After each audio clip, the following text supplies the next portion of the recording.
Welcome to Mystic Realms Recap. Links are in the description below. Please show some love of the author and me. On to the show. Since all of you decided to fight in a possible war against the demon lord of the 12th layer, Andres, I have decided to open up the treasury of the Passion Palace, Queen Rhiannon announced. All of you are only allowed to take 2 items from my treasure trove. Take one more than you're supposed to, and Queen Rhiannon didn't finish her sentence and simply gave the men and the satyrs a devilish smile that spoke volumes. After Queen Rhiannon used her authority to make an announcement that could be heard within the 13th layer, the number of satyrs who had gathered in the Passion Palace was just a little over 1,000. The rest who didn't wish to fight hid themselves in the mountains, far away from the portal that led to the 12th layer of the abyss. As for the succubi, who were only around 500, they were to remain inside the Passion Palace during the war. Even though the 13th layer didn't have legions of monsters that served as its army, Queen Rhiannon alone was enough to handle most threats. Her power as a demigod was the real deal. In truth, during her battle against Lux and his comrades, she didn't unleash her full powers for fear that she might accidentally kill the half-elf in the process. She had limited her strength to the initial stages of a demigod when her true powers were somewhere in the middle stages. Now that war was threatening her territory, she no longer had a reason to hold back, and she would fight using her full powers against the Abyssal Lord, whose greed knew no bounds. "Now go," Queen Rhiannon announced as she waved her hand, unlocking the vault that stored the treasure she had collected over the past 100 years. Although she was reluctant to do this, she deemed that these treasures would be useless if they weren't used for the benefit of her domain. The satyrs all entered the vault with very eager expressions on their faces. Lux and the others shared the same excitement, and they entered the treasure vault to see if there were any items that they could use for the upcoming battle. I have never seen so many mythical, pseudo-legendary, and legendary items in one place. Malcolm muttered in awe as stared at the countless rare ores, gold, gems, weapons, armor, and miscellaneous items that were scattered across the entire vault, which was as big as an entire football stadium. Remember, all of you are only allowed to get 2 items each, Queen Rhiannon reminded everyone, whose faces had become greedy after seeing her collection. No more than 2 if you value your lives. The satyrs didn't bat an eye and immediately picked up pieces of armor, which they believed would help them survive the upcoming battle. Some picked short bows and short swords, which were the common weapons they used to fight. Xander and Malcolm directly headed to the sword area and feasted their eyes on the legendary swords that were up for grabs. Lux didn't join everyone immediately and simply crossed his arms over his chest. His soul book hovered in front of him, and it was checking every item inside the treasury, searching for the most suitable artifacts that would serve him and his own army best. Since there were countless treasures inside the treasure vault, he wasn't in a hurry to join the others, which surprised the succubus queen. "Why aren't you joining them?" Queen Rhiannon asked as she walked beside the half-elf, who was busy looking at his soul book. Since Lux didn't give Queen Rhiannon any permission to see it, she thought that Lux was just staring into empty air. "Your Majesty, I have a request," Lux said. "I'm wondering if you can do me a favor." "A favor?" Queen Rhiannon arched an eyebrow. "What kind of favor?" The half-elf made a gesture of wanting to whisper something in her ear, so she decided to hear him out. "If possible, I want you to—" Lux whispered. Queen Rhiannon frowned after hearing the half-elf's request. "Aren't you a little too greedy?" Queen Rhiannon glared at the half-elf who was asking for more than what she had stated. "Believe me when I say that I'm not saying this because of greed," Lux insisted. "I'm doing this to give us a better chance of winning." The frown on Queen Rhiannon's face deepened as she stared at the half-elf, whom she considered the main fighter in the battle that was about to knock on her doorstep. "Very well," Queen Rhiannon said, "but wait until everyone leaves the treasury." Lux nodded. "Understood." Since the succubus queen had stated that everyone could only take 2 items from the treasury, she decided to let Lux choose the treasures he would need after everyone was done picking theirs. She didn't want anyone to think that she was giving Lux preferential treatment, and the half-elf knew this as well. 2 hours later, Only Lux and Queen Rhiannon remained inside the treasury because everyone had already taken the treasures they wanted. As if to make sure that no one would take a peek later, the succubus queen waved her hand and closed the doors behind her. "Guys, it's our turn," Lux said with a smile. "Only 2 items, so choose wisely." All of his named creatures, as well as the members of his covenant, with the exception of Bedivere and General Garrett, appeared around him. Asmodeus also summoned Morpheus and Ithaqua because Lux had found items that were suitable for Lich King's 2 henchmen. King Leoric had also summoned his knights because Lux had also given them permission to join the fun. Suddenly, black fire appeared out of nowhere and spat a person who looked familiar to him. Although there were great changes in his body, his face remained the same, allowing the half-elf to recognize him. The person that black fire spat was none other than Leonidas, who was holding a flaming spear and shield in both hands. His skin was red, and flames would occasionally erupt from it, making him look like a creature that wouldn't look out of place in the abyss. In fact, Queen Rhiannon thought that he was an abyssal creature at first because he radiated the stench of the abyss. "It is an honor to finally see you again, Master." Leonidas gave Lux a brief nod. "The mere thought of fighting alongside you makes this second chance at life worth it." "You honor me with your words, Leonidas," Lux replied. "Having you here puts my mind at ease." As someone whom Lux had recognized as a true warrior, Leonidas didn't need to bow and kneel before him to prove his allegiance. He could tell that the Agarthian was willing to fight for him, and that was enough. Just as Lux thought that Blackfire's unexpected surprise was over, the black coffin spat several more people, which made the corner of Queen Rhiannon's lips twitch. Aside from Leonidas, Blackfire had spat out the gladiators from the arena, the bounty hunters who were once Shaun's subordinates, and the 2 saints that he acquired not long ago. The giant tiger, whom Vera had crushed in the Necromancer's ancestral lands, was now emitting black flames, making it look more sinister. The High Templar, who had been burned to a crisp after slashing Aiko's nuclear blast bomb, had made a full recovery and was wearing a paladin's attire, with his eyes burning with infernal flames. Both of them knelt in front of Lux and swore their allegiance to him. Queen Rhiannon, who was feeling displeased earlier, now had a smile on her face after seeing Leonidas and the 2 saints appear in front of her. What her army was lacking was high-level warriors, so having these 3 made her feel that she could forgive the Black Coffin for bringing uninvited guests, who also joined the others in looking for items inside her treasury. "Are the preparations done?" A demon with 2 horns on his head asked his right-hand man, who was kneeling in front of him.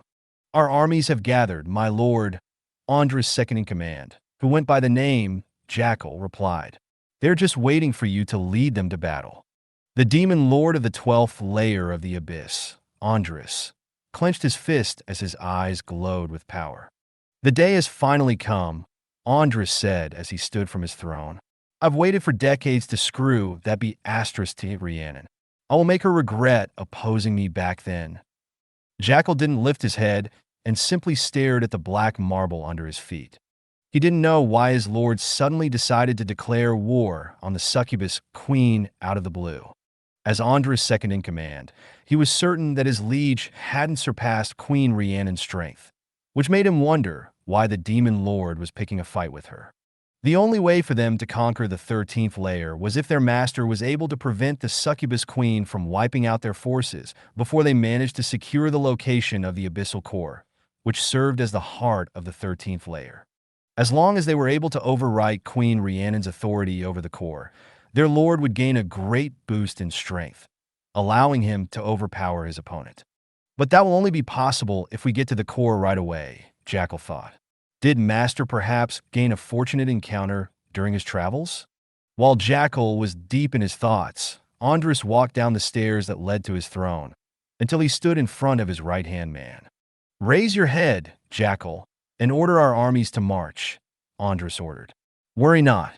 I will guarantee that this battle is already in the bag." Jackal wanted to ask his lord where his confidence was coming from, but since he didn't want to ruin his lord's mood, he simply bowed his head and left the throne room to follow the orders he was given. 13th layer of the abyss. "They're coming," Queen Rhiannon muttered while sitting on her throne.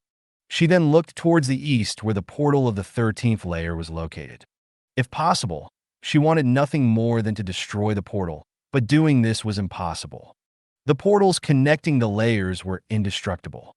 They could try to break it, but even if they succeeded, the abyssal core of the 13th layer would just create another one, making the attempt a waste of time and resources. Lux, Xander, Malcolm, and the satyrs, who were all standing on the mountaintop, gazed toward the east, where they felt a formidable presence. Malcolm's face paled because he didn't expect that he would feel such a foul and overwhelming presence several miles away. "This is very different from Queen Rhiannon's aura," Xander commented. "It's like I'm about to be run over by our chieftain in his boar form." Ampelos, who had seen Queen Rhiannon fight decades ago, was still calm. They had seen how the succubus queen had defeated the demon lord, Andris, and forced him to retreat back to the 12th layer. But they still doubted whether they would be able to deal with the demon lord's abyssal legion, which numbered in the hundreds of thousands. Even with the legendary equipment that Queen Rhiannon had bestowed upon them, Ampelos didn't believe that they would win in a head-on confrontation. The only reason why he wasn't running away was because he believed that after Queen Rhiannon overpowered Andris, she would immediately and single-handedly wipe out the demonic army. "We just have to buy enough time until then," Ampelos thought as he gripped his shortbow firmly in his hand. "If things get really dicey, I'll just retreat and beg Andris to spare me later." Lux remained calm as he waited for the demon lord and his army to finally arrive on the 13th layer. He was confident that even if their enemies had the advantage in numbers, they would still prevail as long as Queen Rhiannon was able to hold off the abyssal lord. A few minutes later, Queen Rhiannon appeared in front of her makeshift army and simply said, "It's time." With a wave of her hand, Lux, Xander, Malcolm, Ampelos, and the satyrs all floated in the air. "Let's meet them on the battlefield," Queen Rhiannon stated before flying in the direction of the portal while carrying everyone with her magic. She had no intention to fight near the Passion Palace because it might endanger the succubi, whom she didn't want to die in the war. A few minutes later, "Have you personally come here to welcome your new master, Rhiannon?" Andris said with a smile on his face. "Cut the crap, Andris," Queen Rhiannon replied. "Go back to where you came from before I twist your neck." "You had the chance to do that several decades ago, my dear," Andris commented. "But now, times have changed. Soon, you will be the one kneeling in front of me and sucking my D*CK like the whore you are." "I only suck the D*CK of real men," Queen Rhiannon sneered. "You can't even match up to this kid, who is still wet behind the ears." The succubus queen rested her hand on Lux's shoulder, which made the half-elf's body stiffen. "Ha ha!" Andris laughed after hearing his opponent's taunting. "You are comparing me to a child? Even if the abyss turns into a frozen wasteland, I don't believe that you'd suck the D*CK of that boy. Your taste is better than that, Rhiannon." Lux wanted to spit in the demon lord's face for calling him a child. He wanted to shout so badly that the succubus queen had sucked him dry until he could not get it up again. However, he held his tongue. He had a feeling that if he really revealed that, Andris would get angry, single him out, and kill him right away before the half-elf could even understand how he died. Queen Rhiannon only giggled as she eyed the demon lord with contempt. Just like Lux, she was tempted to tell the demon lord that she had already done it with the boy, not just once, but multiple times. But to ensure that her strongest fighter wouldn't die an untimely death, she kept her silence as she eyed the abyssal army in front of her. Andris knew that Queen Rhiannon wished for nothing more than to wipe out his army in an instant before facing him. That was her only chance at victory, and he knew it. Even so, he wasn't worried because he had prepared well beforehand. "Well then, Rhiannon, shall we begin?" Andris said before flying towards the sky. "Don't try anything funny. You're not the only one who can wipe everyone out in the blink of an eye." Queen Rhiannon sneered before flying upwards in order to face the demon lord, who was oozing with confidence. Now that the two powerhouses were in the sky, the ones left on the ground eyed each other. This standoff didn't last long as Jackal raised his hand and ordered the demonic army to advance. He already knew that the army of the 13th layer was nothing compared to their own. Because of this, he intended to wipe them out as soon as possible before advancing to the location of the abyssal core that would grant his master dominion over the 13th layer of the abyss. These demons range from rank 5 monsters up to Deimos rank monsters, and their captains and generals range from the Argonaut rank up to the Dreadnought rank. Jackal, who was Andra's second in command, was an Empyrean ranked alpha monster. He served as the general as well as the strategist of their army during their campaigns in the Abyss. Seeing that they were only going to face a ragtag army with less than 2,000 fighters, Jackal decided to order 2 of their demonic legions to crush them instantly and the half of their forces to spread out in order to search the abyssal core of the 13th layer. The difference in military might is staggering, Ampelos thought. They even sent 2 legions in order to end this battle as swiftly as possible. Currently, Ampelos was the strongest monster that was on the front lines of the battlefield. Even so, he was certain that he alone was not strong enough to fight a 100,000-strong army, which was now charging in their direction. The satyrs, just like their leader, were also feeling anxious. They were wielding mythical and legendary grade weapons, but having great equipment wouldn't be enough to overturn the situation. Just as the leader of the satyrs were thinking of running away, someone took a step forward, making him stop in his tracks. "Everyone get back," Lux said as he continued to walk forward. "I'll handle this." Xander and Malcolm nodded their heads because they already knew how Lux fought his battles. Ampelos and the satyrs had also seen him fight, but since Lux was fighting against a demigod at that time, his summons didn't play a major role as they were instantly wiped out by Queen Rhiannon's AoE attacks. In front of everyone, Lux summoned his 2 clones, who immediately flew in the direction of the other legions that had spread out in order to find the abyssal core of the 13th layer. Jackal, who noticed this peculiarity, narrowed his eyes as he assessed the half-elf strength. "A human ranker?" Jackal thought. "I've heard reports that there are several humans who suddenly appeared in the abyss. Did this pitiful creature appear in the 13th layer?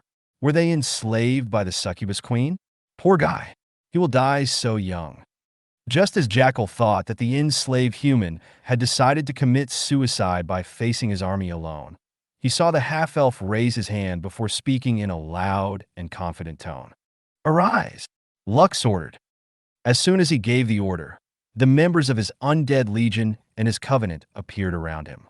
A little more than 1,000 undead warriors, golems, and gargoyles appeared on the battlefield. Compared to the 100,000-strong army in front of them, this number was rather pitiful. But this was just the beginning. Asmodeus chuckled before summoning his clones and his undead minions to fight alongside their master. Overall, Lux's forces instantly rose up to 4,000, making Jackal frown. "A necromancer," Jackal muttered. "I should end this battle quickly." He understood just how troublesome it was to fight against necromancers. So he decided to order the 15th and 16th Legion to reinforce their 1st and 2nd Legion, whom he had ordered to crush the resistance forces earlier. "But General, isn't this overkill?" the commander of the 15th Legion asked. "Just do as I say and prioritize eliminating that half-elf," Jackal ordered. "Kill him as fast as you can." "Very well." The commander reluctantly agreed to Jackal's order and commanded his man to advance. Although Jackal was confident that they would emerge victorious, there was a nagging feeling in the back of his mind that was making him feel anxious.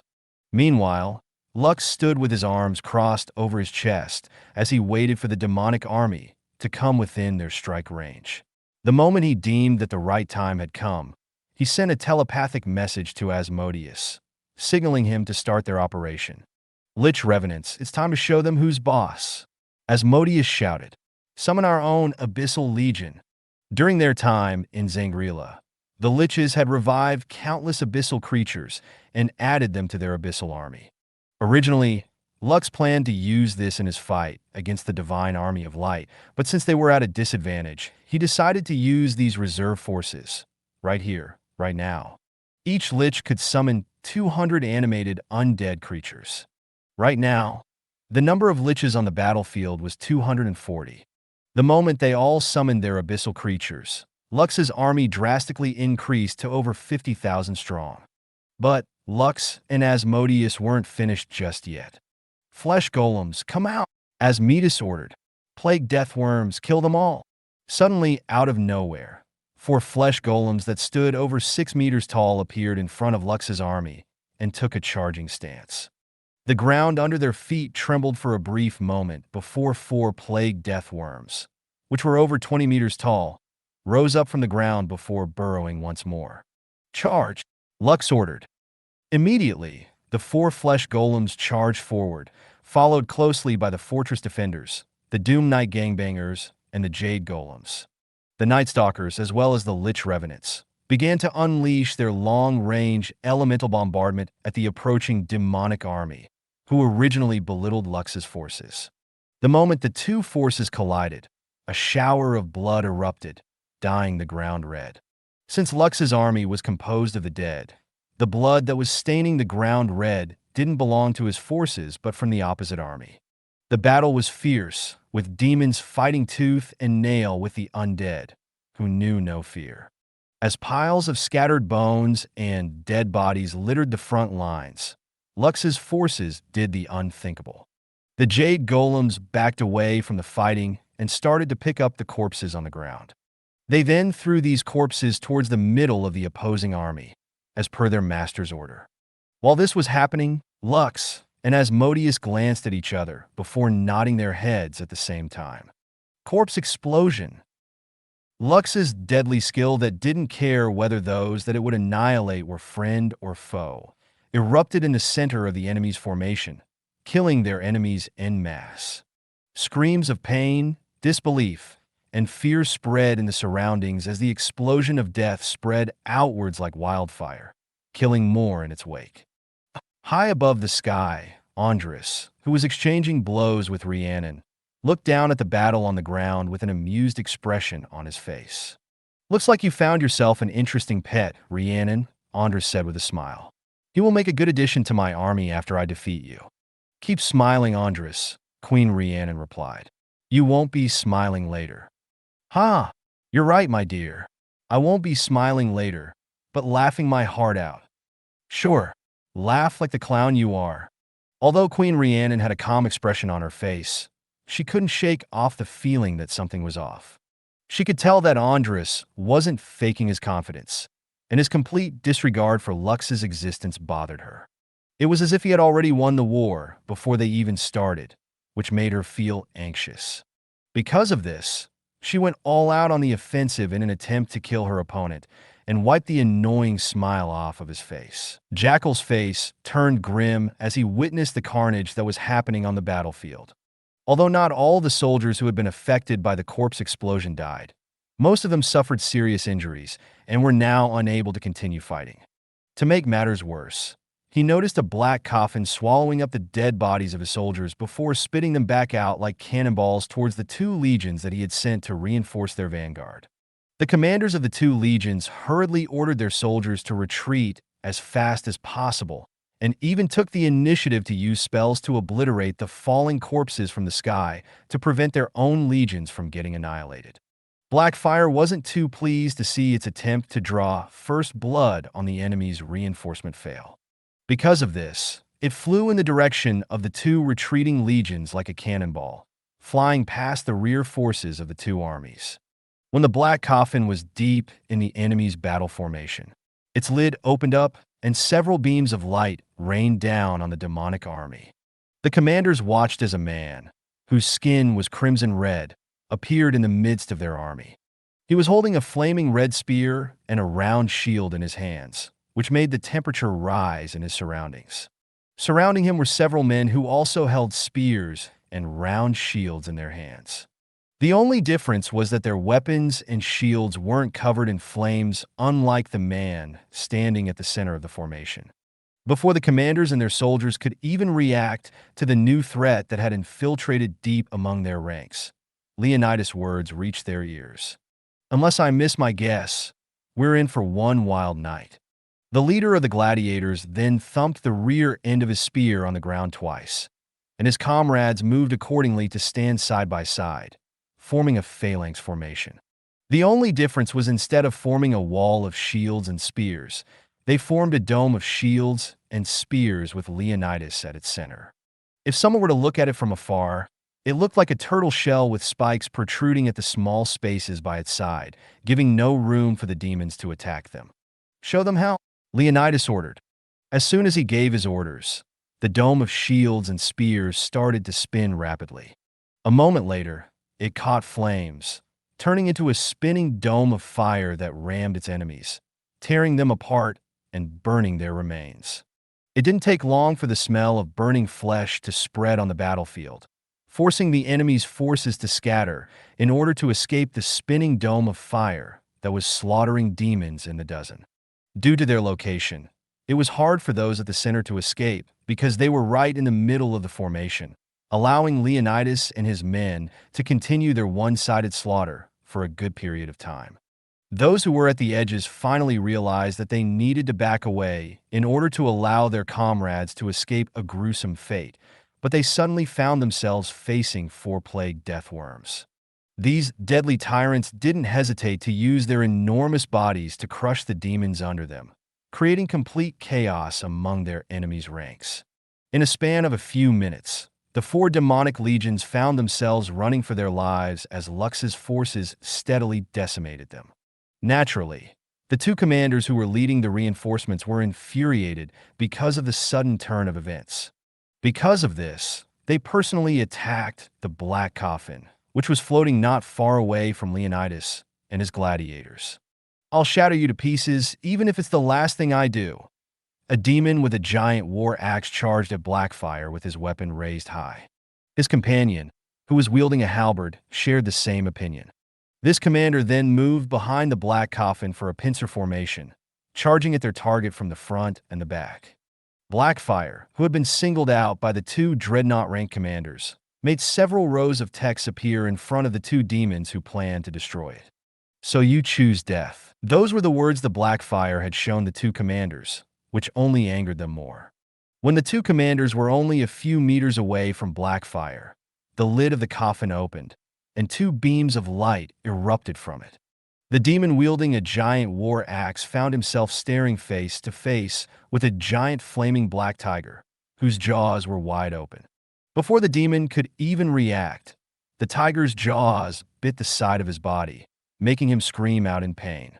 The demon, who had swung his halberd from behind Blackfire, found his weapon blocked by a silver tower shield, preventing it from reaching its target. The Paladin of Vengeance, who was once the High Templar of the Divine Army of Light, looked at the demon with indifference before thrusting his sword towards his enemy's chest, piercing his demonic heart. The two demon commanders died just like that, making those who witnessed it feel a chill run down their spine. The Paladin of Vengeance carried the body of the slain commander and offered it to Blackfire, who nodded gratefully before swallowing the offering. The black flaming tiger, on the other hand, casually tossed the demon on its jaws towards the Black Coffin as if throwing a piece of trash in the garbage can. Naturally, Blackfire didn't reject the tribute and swallowed the demon commander as well. When this deed was done, the Black Coffin hovered above its two bodyguards and scanned the battlefield. It was like a food aficionado who was analyzing the dishes in front of him, searching for those that were of high quality. Blackfire no longer swallowed corpses willy-nilly because it now had standards. Only those it deemed to be worthy to become part of its master's legion would be brought into the fold. As for the rest, they still had some worth since their corpse could serve as fodder for his master's corpse explosion. After finding its next target, the Black Coffin flew, bringing its two bodyguards alongside it. Truth be told, Blackfire was eyeing Jackal from afar. Aside from Andres, who was fighting against Rhiannon in the heavens, the demon general was the one he wanted to devour the most. If not for the fact that Jackal was well protected by half of Andres' demonic army, Blackfire would have already brought his two servants to attack him, adding another powerful subordinate to his master's army. "Xander, I'm glad I didn't choose to become your team's enemy in the gates of the apocalypse," Malcolm said as he looked at the battle taking place in front of him with awe and disbelief. "I don't want to be on the receiving end of this army." Xander didn't say anything and simply nodded his head. When Malcolm first met Lux, the half-elf was weaker than him. Because of this, he didn't treat him seriously and even thought that he wasn't that of a big deal. When he faced him for the first time, Even though he got defeated by the half-elf, he thought that Lux only got lucky. But soon, he later found that it wasn't just luck. Every time he saw Lux, he couldn't help but feel bitter due to how fast his rank was improving. Also, the half-elf could summon a formidable army, allowing him to fight large-scale battles even if he was on his own. Malcolm was now a D ranker, but Lux was already a C ranker. This difference in strength wasn't something that he could even out in a short period of time. The only way to reach this rank, right after completing the ranker trial, was to absorb tens of thousands of beast cores of high-ranking monsters. Then and only then would you become a C ranker. Even so, Malcolm despised people who did this. Yes, their rank would drastically increase, but so what? The moment they faced someone of equal rank who had reached that level through continuous battles, these fake rankers wouldn't even stand a chance.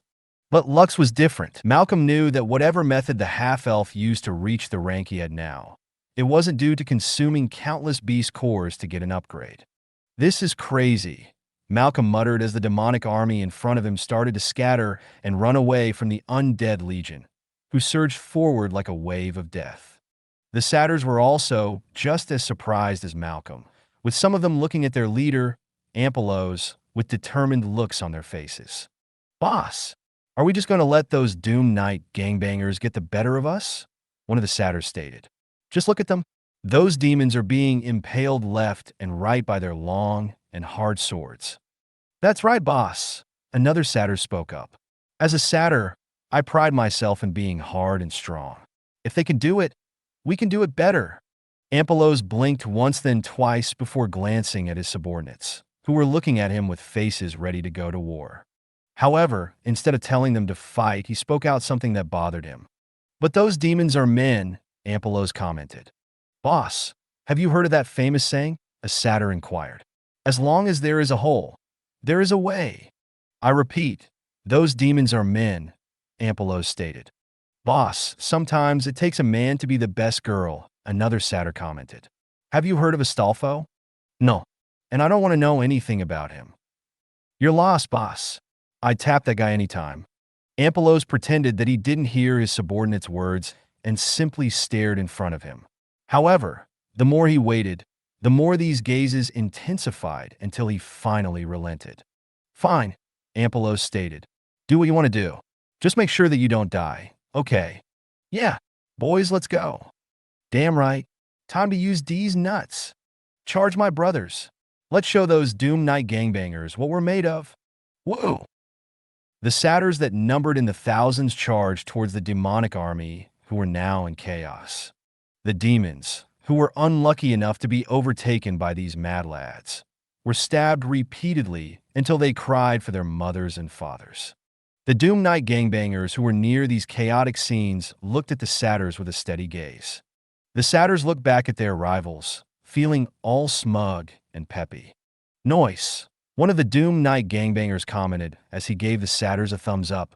The satyrs also gave the Doom Knight gangbanger a thumbs up before all of them continued to stab any demon within their reach, painting a very gruesome sight. "Just kill me already," one of the demons that were captured by the satyrs cried out. "A warrior would rather die than be humiliated."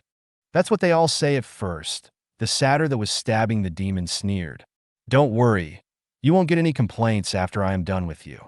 Malcolm, Xander, and the rest of the humans gave Ampelos sidelong glances. All of them looked at the satyr leader in disgust, but the latter simply pretended that he was not aware of their gazes. Perhaps wanting to shift the topic, Ampelos cleared his throat before pointing in the direction of the other legions who didn't participate in the battle and completely ignored their presence. "We are not like that half-elf who has an army of his own," Ampelos stated. "However, we shouldn't forget that we are here to fight. It is impossible for us to face an entire legion by ourselves, so let's just harass them from afar." Xander, Malcolm, and the others nodded their heads in agreement. They truly couldn't fight the way that Lux was doing, and standing on the side without doing anything wasn't their style. Because of this, all of them banded together and began throwing long-range attacks at the demonic legion closest to them, killing several demons in the process. "General, what should we do?" one of Jackal's aides asked. Order all legions to use long-range attacks to kill the enemy, Jackal ordered. But sir, our men are still there fighting, the aide commented. There is no other way. We can't get near them, or that Necromancer will use his corpse explosion skill, Jackal replied. The best thing we can do is decimate his entire army before he can summon more undead. If our men die in the process, then so be it. They will die for the greater good. Although he was reluctant to do it, the aide bowed his head and passed Jackal's orders to the rest of their army. A few minutes later, a rain of spells and other projectiles rained down on Lux's undead army, killing thousands of undead and demons at the same time. Asmodeus, who was standing beside Lux, placed his hand behind his back and smiled. Master, it seems that the enemy general plans to wipe out our entire forces, with complete disregard for his own men, Asmodeus stated. Should we do Plan B? Lux nodded. Yes, it's time for us to bring the battle to their doorstep. Asmodeus chuckled before summoning a dozen giant skeleton cannons that he had prepared for this day. Master, we can only use each cannon 6 times, Asmodeus stated. I did my best to imitate the design of the destroyer, but my prototype lacks both range and firepower. Will your projectiles reach the enemy camp? Lux inquired. Just barely, but I am very optimistic that it will enough, Asmodeus replied. Lux smirked. Good. As long as we can close the distance, that is enough. The half-elf and the Lich King then recalled their forces that were being decimated by the enemy's long-ranged attacks. They then pressed their hands together in order to create some cannonballs for their counteroffensive. Skeleton make? Cannonballs! Lux and Asmodeus shouted and encased 50 Doom Knight gangbangers in a skeleton shell, which would be used as projectiles for the cannon. The Lich King's clones did the same, and before long, nearly 50 skeleton cannonballs filled with Doom Knight gangbangers, as well as Jade Golems were ready to go. While Asmodeus and his clones were busy loading up the cannonballs with their forces, Lux created a special cannonball, which would contain Diablo, Ishtar, Pazuzu Orion, Lazarus, All Might, Zagan, and Shax. He intended to also send his main force at the enemy's camp, allowing his heavy hitters to rampage to their heart's content.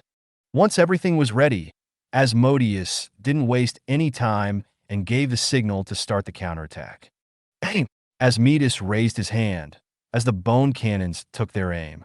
After making sure that they were all aiming in the same direction, the Lich King sneered before pointing at the center of Jackal's army.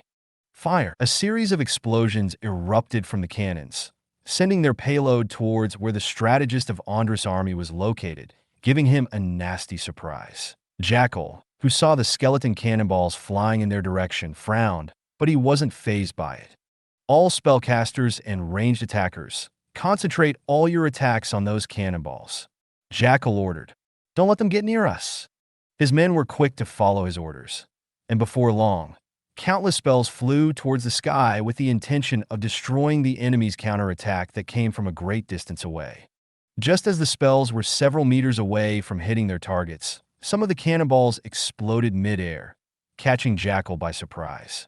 What followed next was a fireworks display that illuminated the red sky, making Queen Rhiannon and Andris pause their battle for a brief moment. From the dust cloud in the sky, 8 gigantic Cinemanes crashed down on the front lines of Jackal's army, sending dirt, rocks, blood, and flesh flying in every direction. With a roar of anger and defiance, these 8 behemoths charged forward. They smashed, slapped, punched, bit, and trampled anything and anyone that stood in their way. Behind them were 4 giant blood golems, who were making their way toward Jackal's army. When Diablo's cannonball landed on the ground, he and the rest of his comrades followed behind the Cinemanes and started to massacre anyone that managed to survive the rampage of the 8 abominations. Your boys are putting up a good fight, Andris commented. They did a good number on my troops. Why do I sense that you don't care even if your entire army is annihilated in this battle? Queen Rhiannon asked. That's not like you, Andris. Do you not care about your men? Of course I care, Andris replied. But I care more about you than I care about them. You're sick in the head, Andris. Has your constant wars with Andrielphus made you crazy? While it's true that I waged war with Andrealphus a couple of times over the past decades, the two of us realized that we can sit down and talk in a civilized manner. Queen Rhiannon's eyes widened in shock as an unbelievable thought appeared inside his head. Why you? Queen Rhiannon looked at Andres in disbelief. Don't tell me. Too late, my dear, Andres said as he took out a crystal ball in his hand. Andres smirked. I got you where I want you. Without another word, Andres crushed the crystal ball in his hand. A second later, a purple dome enveloped him and Queen Rhiannon, locking both of them in place. The succubus queen immediately unleashed her strongest attack on the barrier, but it did nothing but make it shake for a few seconds before coming to a complete stop. It's no use, my dear, Andres chuckled. This is checkmate. As if to prove his point, the abyssal gate that connected the 12th layer and 13th layer glowed brightly. Queen Rhiannon's face turned grim as she sensed the power of another demigod that was about to come out from those very gates. A giant dreadlord emerged from the abyssal gate, and he looked at his surroundings with an amused expression on his face. You're finally here, Andrealphus, Andres stated. You sure took your time. The giant dreadlord chuckled as he glanced towards the sky. Well, I thought that I don't need to make an appearance, since your army greatly outnumbered your opponents, the dreadlord stated. But to think that Rhiannon managed to get help from the surface dwellers. How interesting. The dreadlord shifted his attention to the half-elf, whose face had become solemn after another demigod appeared in the battlefield. Make sure not to kill the boy, Andrealphus, Andres stated. He will make a fine darkspawn after he is corrupted. True, Andrealphus commented. I'm sure he will be a good addition to my army. The corner of Andres' lips rose up, but he didn't say anything. His agreement with Andrealphus was that he get Rhiannon and the succubi, while the Dreadlord gets everything else, including the authority of the 13th layer. Although it was regrettable to not keep someone like Lux who could replenish the loss of his army, he could still turn a blind eye on it since the real prize was now in his hands. Andres knew Queen Rhiannon's weakness, and that was her succubi. The succubus queen didn't want any of her followers to get hurt, so as long as he could make Queen Rhiannon become his willing slave, the losses he suffered would be worth it. Now let me deal with these small fries first. Andrealphus sneered before pointing at one of the cinemanes in front of him. A tiny flame that was the size of a human head emerged from his fingertip and flew in the direction of the giant abomination.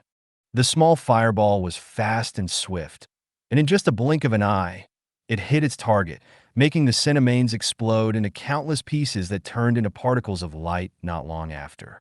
Andrealphus chuckled before repeating the same thing in quick succession, instantly obliterating the giant abominations in a matter of seconds. Ah, I missed a few. The Dreadlord raised his hand before snapping his finger. The blood golems that were still dozens of meters away from Jackal's forces exploded, creating a blood rain that drenched the battlefield in blood. We're doomed. Ampelo's face became deadly pale as he looked at the abyssal lord of the 11th layer. Two demigods working together. There's no way for us to win. And to the Satyr leader's horror, the Dreadlord looked in his direction and sneered. You never had a chance of winning from the very start, Andrealphus sneered. I hate satyrs, so I will not dirty my hands in killing you. Go and kill him for me. Andrealphus' demonic legions surged out from the abyssal gate and charged forward. Lux and Asmodeus both glanced at each other before nodding their heads at the same time. Since there was nowhere to run, they might as well just fight. Recalling Diablo and the others, Lux once again summoned his undead army to fight back. However, the moment they were summoned, a fireball landed several meters away from Lux, creating a powerful explosion that decimated his newly summoned army. Asmodeus, who was beside him, didn't hesitate to use his body to shield his master from the sudden attack that came from the demigod. It was not only Asmodeus who made a move to protect his master. Diablo, Ishtar, Pazuzu, Orion, Lazarus, Zagan, All Might, and Shax all stood in front of their master, shielding him from harm. The blast was so powerful that it sent the half-elf and his named creatures flying several meters high in the air before crashing on the ground. Andrealphus didn't hesitate to make the half-elf understand that it was no use fighting against him. Lux might be able to fight anyone below the Empyrean rank, but calamities and demigods were still far from his reach. The Dreadlord laughed heartily as his forces charged at the fallen teenager in the distance. Just as Ampelos was thinking of running away to save his life, he saw a blue shooting star descending from the heavens. Boom boom Bakugan. Countless blast bombs dropped down from the sky, creating countless explosions, making the army on the ground cry out in pain and surprise from the sudden attack that came from above. Out of nowhere, black fire appeared and caught the baby slime from the sky. Yeah, yeah, yeah, yeah, yeah. Eiko didn't stop throwing 1-meter-tall blast bomb one after the other, forcing the approaching army to stop in their tracks as black fire flew towards his master. "Pa!" Eiko shouted before jumping off black fire and nudging Lux's cheeks, asking him to stand up. "You're finally here, Eiko," Lux said as he patted the baby slime's head, assuring her that he was fine. Eiko also smiled before looking in the direction of the Dreadlord who had tried to hurt her papa earlier. She then spat J.P., Lillian, and Picoro from her mouth, making them join the battle as well. Queen Rhiannon, who was trapped inside the purple dome, covered her lips as tears streamed down the side of her face. She didn't expect that she would be so moved after seeing Lux's baby slime, who suddenly arrived when all hope was lost. Andres, who thought that the succubus queen was crying out of despair and sadness, decided to tease her. "It's fine for you to cry tears of sadness now, my dear, because soon I will make you cry in pleasure," Andres stated. "So watch closely as your precious necromancer turns to ashes." Andres had noticed that Andrealphus wasn't too pleased of having his men die under his nose. He had been fighting the Dreadlord for many years and knew how much the Abyssal Lord cared about his subordinates. Just as he expected, the Dreadlord pointed his finger at the fallen half-elf, who was currently talking to the baby slime. He no longer cared about turning Lux into a darkspawn and simply wanted to kill him and his pet. Unlike Andres, who could sacrifice his men so easily, Andrealphus had stronger bonds with his soldiers. Because of this, he was willing to kill a potential powerful subordinate for the sake of avenging his subordinates. "Die and apologize to my subordinates in the afterlife." Andrealphus roared as he threw a fireball that was as big as his hands in the half-elf's direction. An earth-shaking explosion erupted, sending flames rising up towards the sky. Andres laughed, thinking that with this, Queen Rhiannon's last hope would now turn into ashes. Just as he was laughing out loud, something gigantic emerged from the hellish flames that could wipe out an entire city in a heartbeat. Suddenly, a chuckle that was filled with ridicule reverberated in the surroundings, making Andres stop laughing. There was something very familiar with the laughter he was hearing, and for some reason, he couldn't get it off his head. Then something monstrous appeared, and the sight of it made Andres and Andrealphus gasp in shock. "You dare bully little Rhiannon?" Antero asked as he looked at Andres, whose face had turned pale from fright. "No problem." The golem of destruction chuckled as he raised his gigantic fist, ready to strike. "I'll just have to bully you back." Antero smashed his fist on the purple dome that imprisoned the succubus queen, shattering it into countless pieces. In the past, the abyss only had a single layer. This layer was the size of a massive continent, spanned thousands of miles, and later, it was called the Land of Endless Races. In this great continent, the first abyssal demons appeared. But before these first demonic races even walked the land, there was one creature that was born before them. It was none other than the golem of destruction, Antero. He was the oldest creature in the abyss, as well as the one who struck fear in the hearts of many. Several years later, the second layer was born. A few thousand years later, the third layer came into being. This cycle continued until the present day, and hundreds of layers had been created in the abyss. But it didn't end there, for the abyss was constantly expanding, even extending to many planes of existence and breaking through to several star systems in the multiverse. This allowed the abyssal creatures to invade other worlds, and every time they succeeded, these worlds would permanently become part of the abyss. Solais and Elysium faced their onslaught head-on. Elysium fared a little better and was able to push back the invaders back to the abyss. They also sealed as many portals as they could to prevent a second invasion from happening. The Elysians knew that they would be unable to stop the abyssal creature from spilling into their world completely, so they devised and created a very powerful barrier that prevented any calamity and demigod-ranked abyssal creatures from getting through. Although the threat of Empyrean-ranked creatures and below was a pain, it was still better than dealing with far more dangerous opponents which posed a greater threat to their very existence. Solais, on the other hand, suffered a lot, and vast swaths of land became uninhabitable in the Hundred-Year War. Miasma thrived in these places, sealing kingdoms and empires off from the outside world. Those who dared to venture through this miasma would encounter horrendous monsters, diseases, and plagues that could end their lives in a day if they weren't lucky. While the abyssal demons were busy waging wars on different worlds, Antero roamed the many layers of the abyss out of boredom.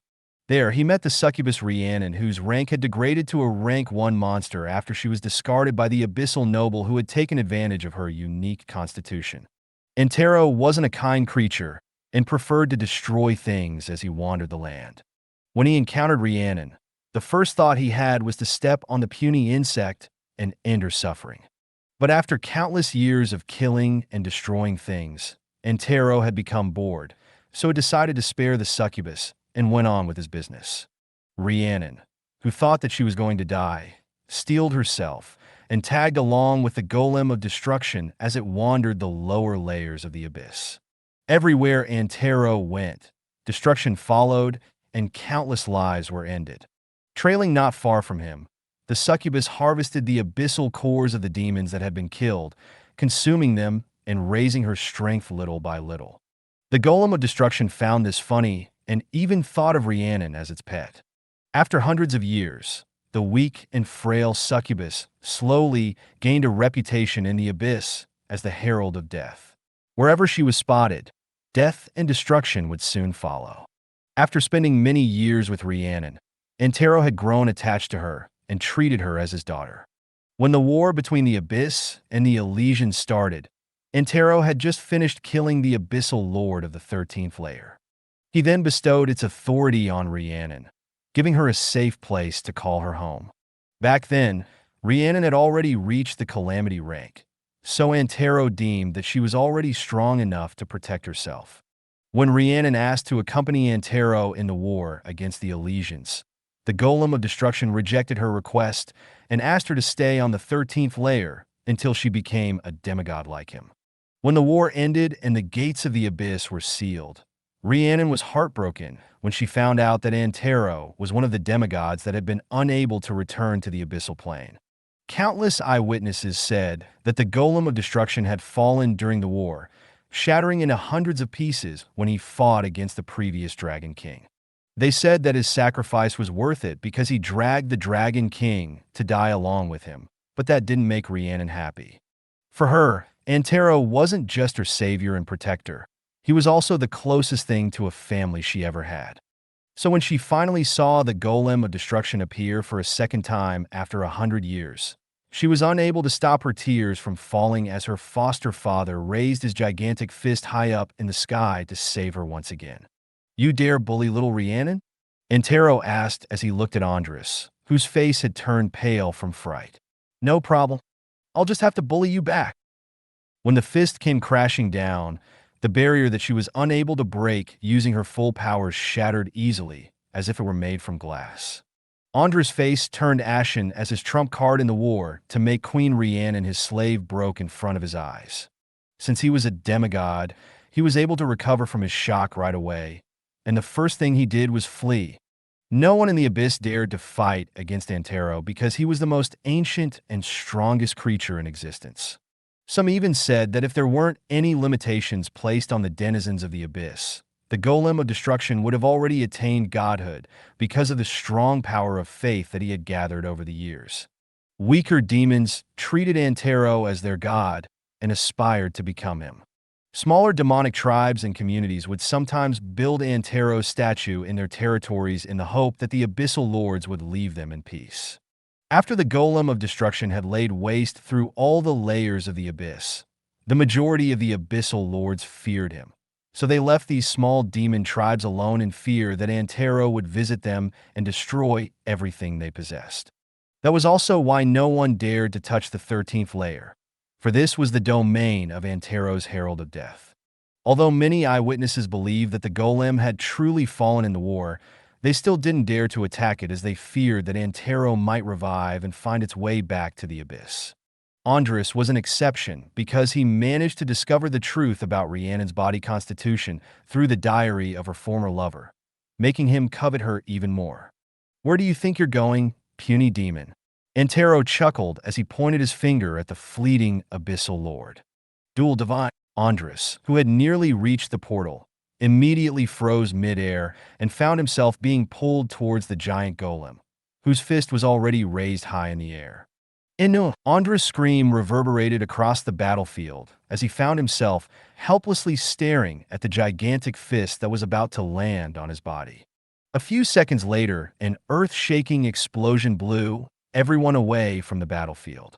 Lux grabbed Eiko in his arms before summoning his corpse god and skeleton king to protect the two of them from the aftermath of Antero's full-powered smash, which was more powerful than Eiko's tactical nuke that was used against the saints of the Divine Army of Light. The entire 13th layer of the abyss shook as Antero's gigantic fist smashed against the ground. All Might, who was watching the scene, raised his thumb and said, "Nice smash," immediately after which he was sent flying by the powerful shockwave that followed. And Cowabunga!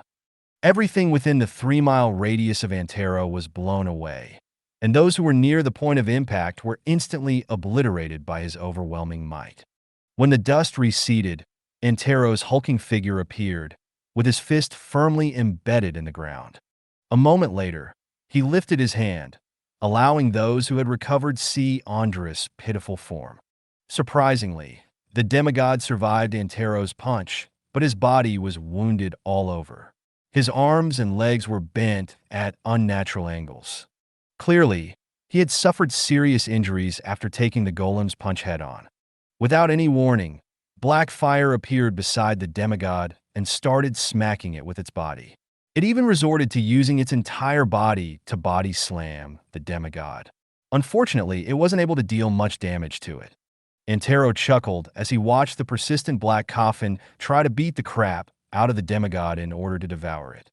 However, even in his injured state, Andres was still a demigod, and Blackfire's repeated attacks weren't able to deal much damage to him.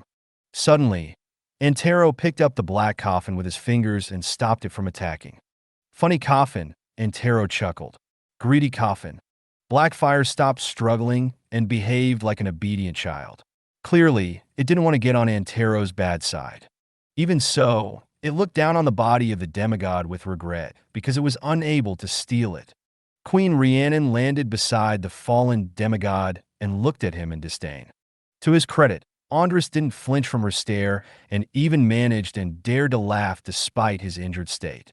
"You got lucky this time, Rhiannon," Andres said as blood spilled at the corner of his lips. "I was this close to making you submit. If only Antero hadn't appeared, you and your succubi would have become my playthings." Queen Rhiannon didn't say anything because what Andres said was certainly a possibility. Although she wouldn't go as far as to say that she would have become his slave, the fact remained that her succubi would indeed become his playthings if Antero hadn't appeared. There was simply no way for her to fight against two demigods at the same time. The succubus queen then stared in the direction of the portal. Andres' associate, Andrealphus, was nowhere to be seen.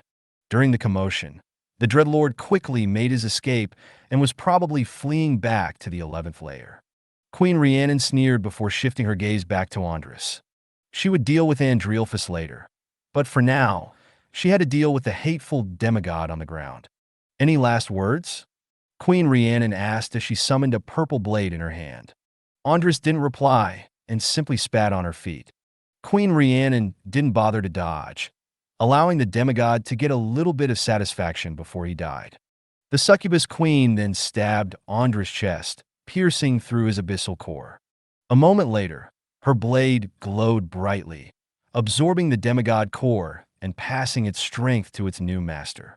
When the absorption was done, Queen Rhiannon felt her strength soar drastically, making her sigh in pleasure due to how good it felt. "Don't worry, Andres," Queen Rhiannon stated. "I'll take over your domain before I visit Andrealphus. He and I have a lot of things to talk about." As soon as she pulled out the sword from the demigod's dead body, black fire appeared and swallowed the corpse whole. After succeeding with its attempt, the black coffin gave Queen Rhiannon a brief bow before disappearing completely. The corner of the succubus queen's lips twitched because she didn't expect the black coffin to snatch Andres' body in front of her and Antero. The golem of destruction looked at his fingers that had been holding black fire a moment ago and chuckled. "Sly little coffin," Antero chuckled, "playing possum." Just as Antero had stated, black fire decided to play the obedient coffin and waited for the perfect moment to strike. Lux, who had just witnessed the scene, laid down on the ground and closed his eyes. Aiko, who didn't understand what her papa was doing, nudged his cheek in an attempt to wake him up. "So let's play a sleeping game for now, Aiko," Lux said in a hushed tone. "We didn't see anything." "Pa." Aiko nodded and played along with her papa. The baby slime then closed her eyes, pressed her cheeks against Lux, and pretended to be asleep. Gaap, who saw his disciples' antics, could only chuckle and shake his head helplessly. Deep inside, he was quite impressed by how bold Blackfire was. He knew how diligent the Black Coffin was when it came to collecting the bodies of strong people in order to strengthen Lux's army.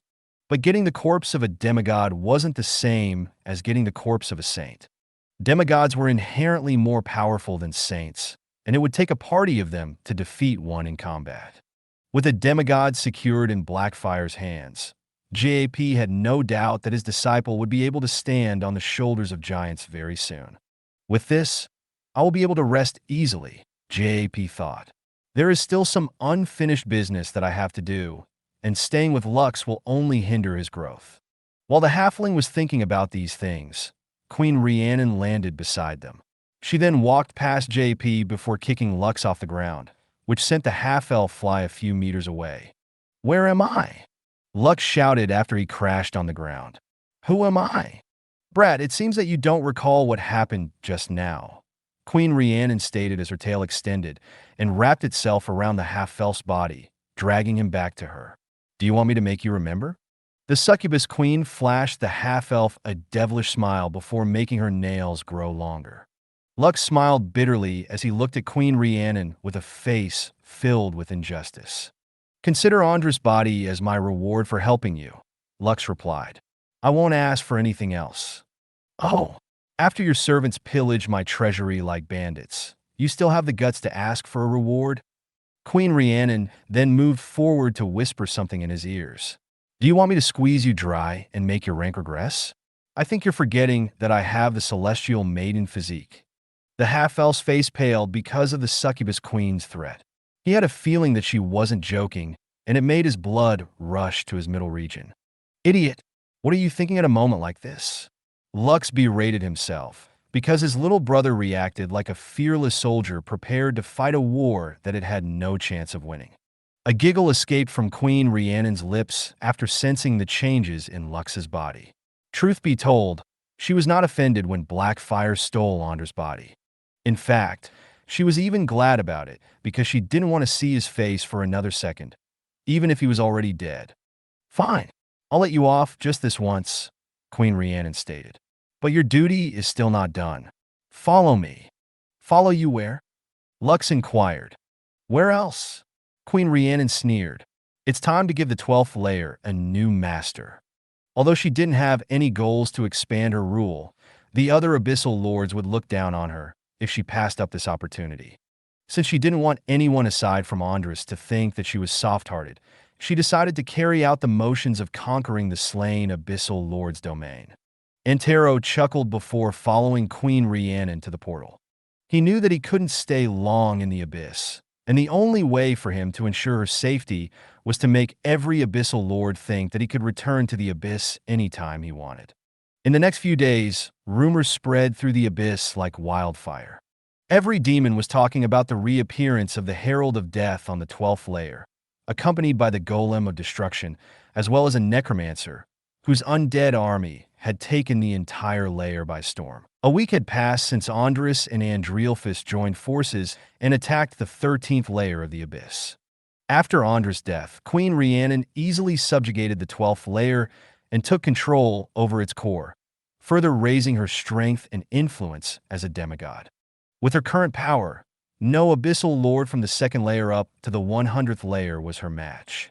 Only those at the deeper levels whose strengths were equal or perhaps stronger than hers didn't fear her. However, none of them would dare to antagonize her, especially now that the Golem of Destruction had made its appearance in the abyss once again after having been missing for more than 100 years. Inside a room in Andres' castle, the succubus queen sighed in ecstasy as Lux's hot essence spurted inside of her. "Let me rest for a bit," Lux complained as he panted for breath while resting his head on the succubus queen's voluptuous chest. "Fine," Queen Rhiannon replied as she lovingly patted his head. "We still need to do it 10 more times so that you can strengthen both Kai and Iris and allow both of them to break through to become dear anchors." After absorbing Andres' abyssal core and gaining authority of the 12th layer of the abyss, Queen Rhiannon decided to let Lux absorb some of her strength in order to strengthen his 2 fiancés as compensation for the hardships they suffered inside her domain. Truth be told, the succubus queen was just making an excuse to spend a little more time with the half-elf, who would soon return to Elysium. At first, Lux resisted her advances because he already had 2 fiancés. However, when Queen Rhiannon pointed out that they had done it many times already when Kai was still in the abyss and said that doing it a few more times wouldn't make a difference, Lux folded. The half-elf couldn't find any flaw in this statement since he had indeed done it countless times with the succubus queen, with Kai even joining them in a threesome.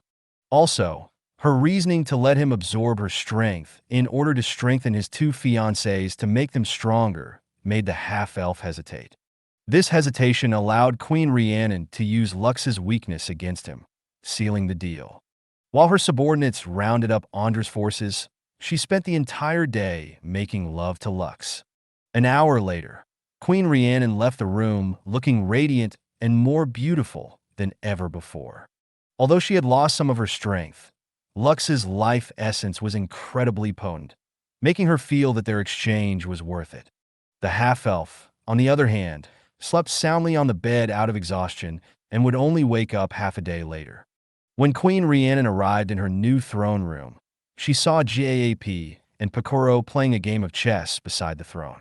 The halfling sensed her presence and looked at her with a smile. "My disciple?" Gaap asked. "Sleeping," Queen Rhiannon replied. The halfling nodded his head in understanding before shifting his attention back to their game. Picoro snorted and even gave the succubus queen a look of disgust. He didn't need to ask to know what she did with the red-headed teenager whom he hadn't seen for an entire day. Queen Rhiannon didn't give a damn about what the Dragonborn was thinking because she was in a good mood. Not only did she subjugate the 12th layer, she had also forced Andrealphus to sign a soul contract, forcing him to protect the 12th and 13th layers should any danger befall them. If the Dread Lord were to break the agreement, his soul would cease to exist, snuffing out any hope for revival. "We will leave in 2 days' time," Gaap stated. "I would like to thank you for your help in rounding up the humans and Dragonborns that have been sent to the abyss. Although technically we are enemies, I greatly appreciate your help." "It's just a trivial thing," Queen Rhiannon replied. "But you are right. This is only a temporary truce. Although I personally don't care about attacking your world, the other abyssal lords don't share the same opinion. I'm telling you now that the moment they find a way to invade your world, another great war will commence." Gaap didn't reply right away and first moved the queen chess piece in order to corner Picoro's king, making the Dragonborn scowl. "We'll cross that bridge when we get there," Gaap commented. "At least, there is one less demigod to worry about. So what are your plans?" "Me? I intend to stay here in the abyss," Queen Rhiannon replied. "However, some of my succubi wishes to go to your world for some sightseeing. Will you be so kind as to let them have some fun?" Picoro, who was already annoyed from losing another game, scoffed. "By having fun, you mean you want us to bring those wenches to our world so they can fornicate with humans?" Picoro asked. "No, thank you. I'm not asking you, Dragonborn, so shut up. Queen Rhiannon smiled sweetly. Besides, the men we brought in our castle didn't have any complaints. In fact, they all agreed to the idea of bringing some of my sisters back to Elysium. They're just a bunch of horny brats. Their opinion is not important. Well, I'm also not asking for your opinion. Can you stop butting in? JAP chuckled as he watched the two banter. Although he didn't have a high opinion of abyssal creatures, he was willing to make an exception for Queen Rhiannon and the succubi.